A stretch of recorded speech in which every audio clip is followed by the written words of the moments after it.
if they're allowed to buy fish in non-kosher places. So there's two questions that have to be addressed when it comes to buying fish from a non-kosher place. One thing is you have to know whether or not it's really a kosher fish.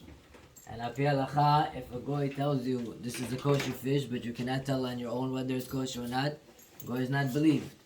It's like going to a Costco and buying repackaged meat that on the package it says, Costco Bet Yosef. They're not, goy will not believe to tell you something is kosher or not. They have no name on it. So, if you want to buy a fish, you go to a store. For example, like Costco, they have tons of fish on the shelves. It says filleted tilapia, but it's filleted. You don't know what fish it is. You cannot tell on your own. You have to take their word for it. So, one, goyim have no name on it. If you want to buy fish from a goy, you yourself have to know that it's kosher.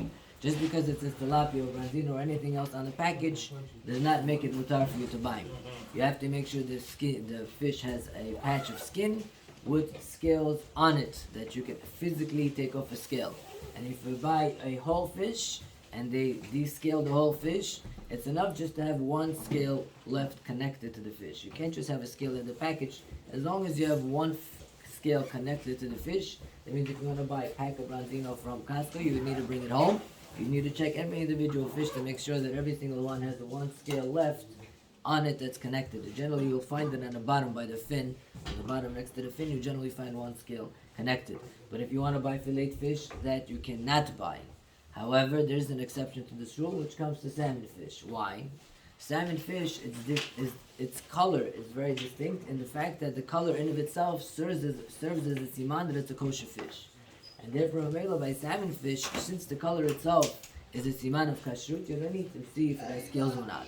And therefore, salmon fish, lefi this nekuda, would be mutar to buy. However, you have another question when it comes to the knives.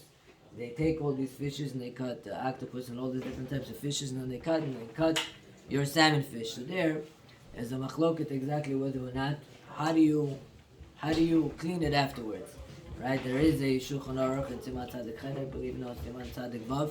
There's a Pitchei Tshuva there that says if you buy kosher fish from a non-Jew and he uses his knife, you would have to take it under a cold stream of water, take a knife and scrape it hard, each side of it. Some that hold it's enough just to wash it very well and scrub it. And therefore, really, if a person was buying salmon fish from Costco, it's enough just to bring it home and rinse it very well, and that would be good enough. But any other fish you cannot buy if it doesn't have scales or you don't have any other simanim that it is a kosher fish.